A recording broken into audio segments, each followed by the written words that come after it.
Good morning बच्चों। आज हम कक्षा 8वीं का अध्याय 2 पढ़ने जा रहे हैं, जिसका नाम है सूक्ष्म जीव, मित्र एवं शत्रु। अब हम पढ़ेंगे सूक्ष्म जीव, या तो मित्र होंगे या तो शत्रु होंगे। तो चलो पहले हम जानेंगे कि सूक्ष्म जीव होते क्या हैं। तो आप लोग जहाँ भी रहते हैं, कहीं पर भी रहते हैं, तो अपने अपने स्थानों पर जहाँ पर हम रहते हैं वहाँ पर देखा होगा कि बहुत सारे सजीव होते हैं, जो जीवित होते हैं, जिन्हें सजीव हम कहते हैं। तो बहुत सारे सजीव होते हैं। उन सजीवों को रहते हुए देखा है, तो पानी में या फिर जमीन के ऊपर या फिर मिट्टी के अंदर। लेकिन इसके अलावा जो जीव हमें दिखाई नहीं देते हैं, वो छोटे होते हैं, बिना यंत्र की सहायता से हम नहीं देख सकते हैं, तो उन्हें कहते हैं सूक्ष्म जीव। तो वो कहाँ निवास करते हैं? वो कहीं पर भी, जैसे मिट्टी में, जल में, कहीं पर भी वो निवास करेंगे, तो वो क्या कहलाएंगे? सूक्ष्म जीव कहलाएंगे। तो बारिश के दिनों में हम देखते हैं दीवारों के ऊपर हरी हरी घास जम जाती है, छोटी छोटी बिल्कुल घास जैसी दिखती रहती, तो उसे उन्हें हम कवक कहते हैं। तो वो किसी जीव के कारण उत्पन्न होती है। और हमने देखा होगा कि जो रोटी पुरानी हो जाती है, 2-4 दिन पुरानी हो जाती है, उसके ऊपर फफूंद आ जाते हैं, तो वो भी किसी जीव के कारण ही आते होंगे। लेकिन हमने यह उस जीव को हमने देखा नहीं, तो उससे हम कहते हैं सूक्ष्म जीव। वो किसकी सहायता से दिखता है? किसी आवर्धन या सूक्ष्मदर्शी के कारण ही के द्वारा ही हम देख सकते हैं। तो उन सूक्ष्म जीवों को कितने वर्गों में बांटा है? 4। कितने हो गए ये टोटल मिलाकर? जीवाणु, कवक, प्रोटोजोआ, शैवाल। कितने प्रकार के हैं? 4। सूक्ष्म जीव जो होते हैं 4 प्रकार के होते हैं, 4 वर्गों में उन्हें बांटा गया है। इसके अलावा एक होता है विषाणु। तो इन चारों के बारे में और विषाणु के बारे में हम आज अध्ययन करेंगे। तो चलो देखिए अपनी किताब में जीवाणु। सबसे पहले हम जीवाणु के बारे में जान लेंगे, फिर कवक के बारे में जानेंगे, फिर प्रोटोजोआ के बारे में, फिर शैवाल और फिर विषाणु। तो जो विषाणु होते हैं, जिन्हें वायरस भी कहा जाता है,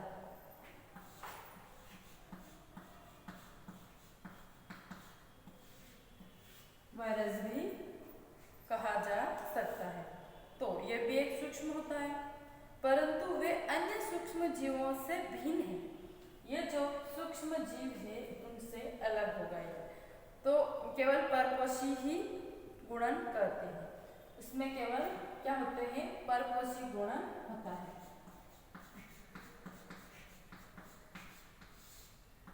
परपोषी गुणन, उसके बारे में हम अध्ययन करेंगे। और अर्थात जीवाणु पौधे अथवा जंतु कोशिका के अंदर ही गुणन करते हैं। चलो हम आगे पढ़ते हैं। सबसे पहले चित्र देखिएगा किताब में, अपनी किताब में देखो, ये क्या है?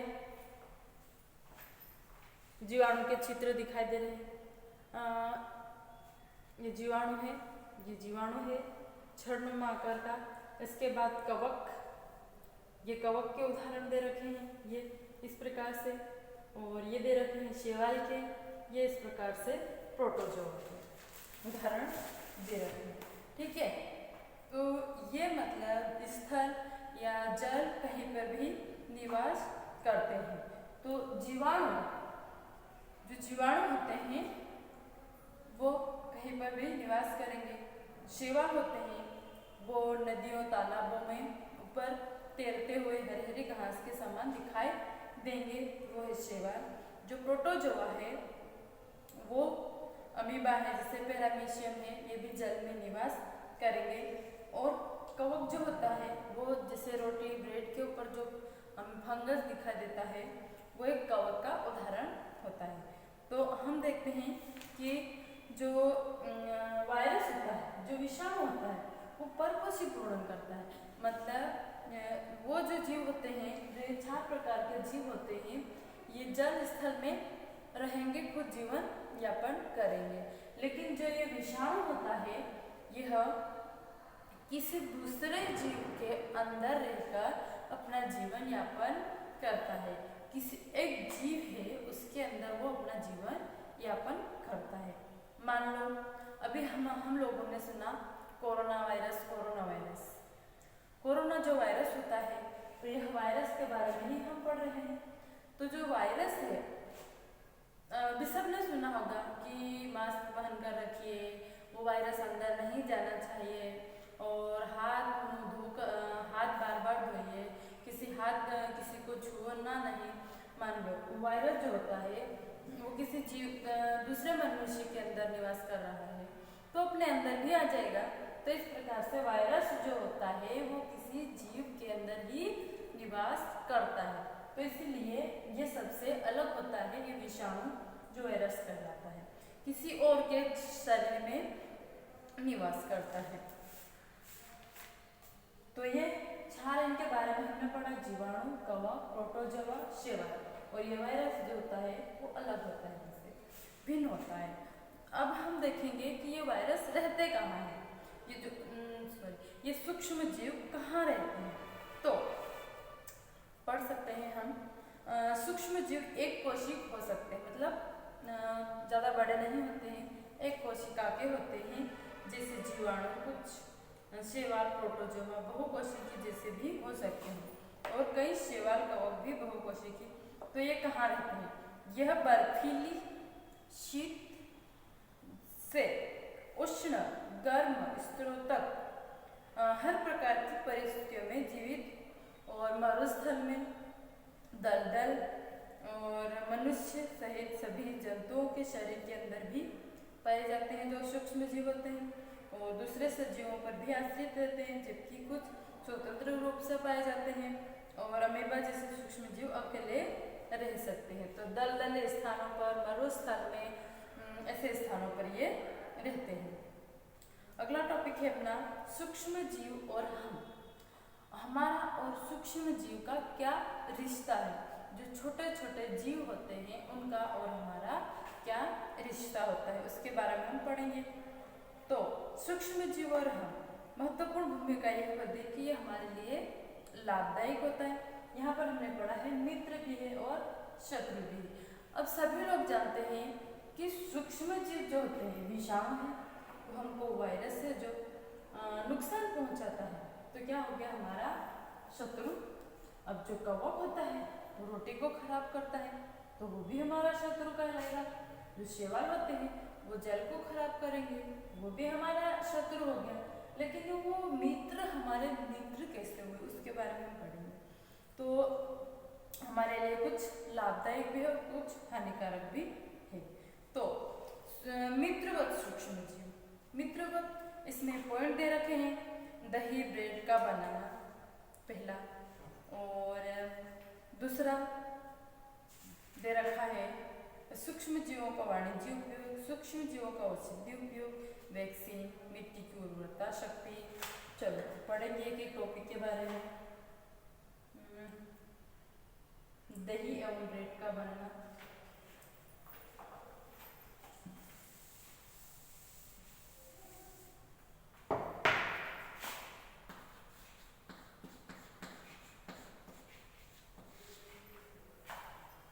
पहला पॉइंट देखो, दही और ब्रेड का बनना। दूसरा पॉइंट अपना रहेगा सूक्ष्म जीवों का वाणिज्य उपयोग।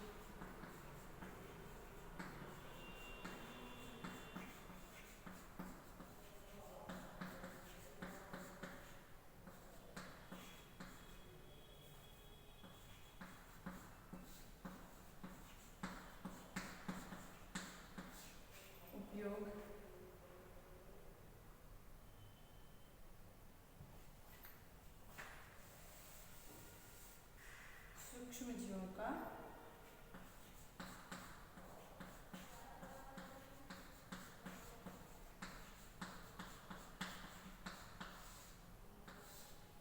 वाणिज्य उपयोग, सूक्ष्म जीवों के औषधि उपयोग,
सूक्ष्म जीव नहीं होते तो दही, जो दूध से हम दही बनाते हैं वो नहीं बन पाता। दूध से दही बनना एक सूक्ष्म जीव की भूमिका है। तो वो हमारे मित्र हुए। ब्रेड जो हम खाते हैं नाश्ते में, वो भी एक सूक्ष्म जीवों के द्वारा उसे बनाया जाता है। और सूक्ष्म जीवों का वाणिज्य उपयोग, मतलब सूक्ष्म जीवों का वाणिज्य उपयोग, किसी वस्तु को हम बनाकर बेचते हैं। मान लो सूक्ष्म जीवों का वाणिज्य उपयोग भी कैसे, जैसे एल्कोहल, शराब बनाना, एसिटिक एसिड के रूप में, उत्पादन के रूप में सूक्ष्म जीवों का उपयोग किया जाता है। जैसे गेहूं, चावल, फलों से रस निकालकर उसका उपयोग करके एल्कोहल बनाया जाता है, शराब बनाई जाती है। किसी वस्तु को सड़ाकर, गलाकर उसके द्वारा रस निकालकर वाणिज्य उपयोग किया जाता है। तो वो भी एक लाभ है। ये एक प्रकार से हमारे लिए लाभदायक होता है सूक्ष्म जीव, है ना। औषधि उपयोग, सूक्ष्म जीवों के द्वारा औषधि भी बनाई जाती है, जैसे एंटीबायोटिक, प्रतिजैविक दवाइयाँ एक सूक्ष्म जीवों के माध्यम से बनाई जाती है। और टीका जो वैक्सीन होता है, जैसे ये भी उसके द्वारा बनाए, सूक्ष्म जीवों के द्वारा बना। जैसे कोरोना वायरस है, उसके टीके को ढूंढते ढूंढते इतना समय जो लग गया, उसकी खोज करते करते इतना टाइम लग गया। तो इस प्रकार से ऐसा कोई सा भी वायरस नहीं मिल पा रहा है कि उसके द्वारा टीका बनाया जाए या टीका की खोज, ऐसा कोई सा भी वायरस नहीं मिला कि जो उस कोरोना वायरस को खत्म कर सके। तो ये टीका भी एक वायरस के द्वारा, एक सूक्ष्म जीवों के द्वारा ही बनाए जाते हैं। मिट्टी की उर्वरता में वृद्धि, मिट्टी की उर्वरता शक्ति में वृद्धि, मतलब जो होती है मिट्टी वृद्धि, जैसे हमने पिछले लेसन में पढ़ा था कि जो किसान होते हैं, खेती करते हैं, उसमें खाद डालते हैं, गोबर डालते हैं, तो उसमें जो सूक्ष्म जीव होते हैं जो अगर मर जाएंगे तो उर्वरता शक्ति नहीं बढ़ेगी। तो जो छोटे छोटे सूक्ष्म जीव होते हैं जो मिट्टी में होते हैं, उनके द्वारा नाइट्रोजन स्थिरीकरण होता है और मिट्टी में उर्वरता शक्ति में वृद्धि करते हैं। तो इस प्रकार से ये हमारे एक मित्र होते हैं। फिर यह है पर्यावरण का शुद्धिकरण। सूक्ष्म जीव होते हैं वो क्या करते हैं, पर्यावरण का शुद्धिकरण करते हैं। मान लो किसी वस्तु को कहीं गड्ढे में फेंक दिया, कहीं स्थान पर फेंक दिया, सब्जी फलों को फेंक दिया, तो सूक्ष्म जीवों के द्वारा वो वस्तु सड़ जाएगी और वो वहाँ पर खत्म हो जाएगी। तो ये है हमारे लाभदायक पॉइंट। इस प्रकार से ये हमारे लाभदायक होते हैं सूक्ष्म जीव जो हमारे मित्र होते हैं, इस प्रकार से।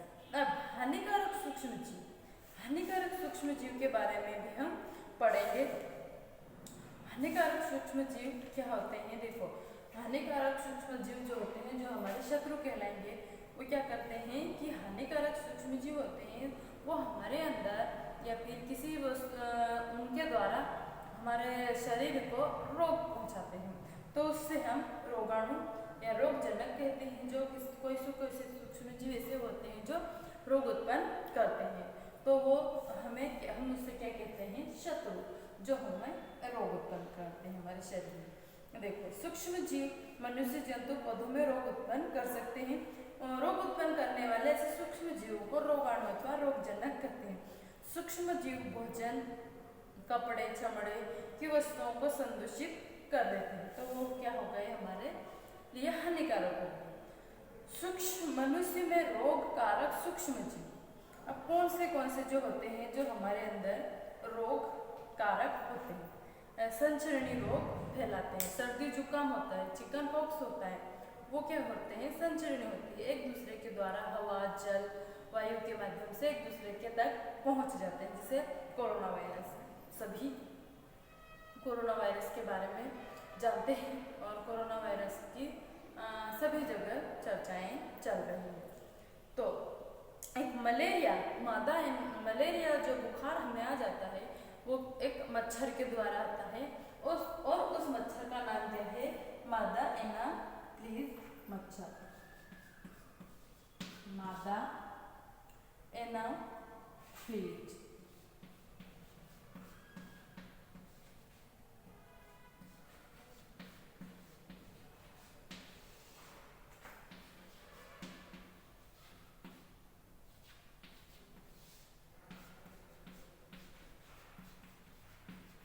मलेरिया का कारक जो हमें मलेरिया बुखार जिसके कारण हमें आ जाता है, वो जो मच्छर हमें काटता है तो हमें बुखार आ जाता है। तो बच्चों ये हमारे सारणी देखिए कि कौन से जीव हमें कौन सी बीमारियां उत्पन्न हमारे शरीर में उत्पन्न करते हैं। तो क्षय रोग, खसरा, चिकन पॉक्स, पोलियो, हैजा, टाइफाइड, हेपेटाइटिस ए, मलेरिया। तो इसमें रोग कारक सूक्ष्म जीव दे रखे हैं, जीवाणु के द्वारा फैलता है, वायरस के द्वारा फैलता है। तरीका कौन सा है, या तो वायु के द्वारा फैलता है या फिर सीधे संपर्क से, जल से, वायु से, भोजन से, जल से, मच्छर के द्वारा कैसे फैलते हैं, और उसके बचाव के उपयोग भी दे रखे हैं, ये हमको पढ़ना है। जंतुओं में रोग कारक जीवाणु। तो बच्चों आज के लिए इतना। अगली वीडियो में अगली क्लास में हम जंतुओं में रोगाणु रोग कारक के बारे में पढ़ेंगे।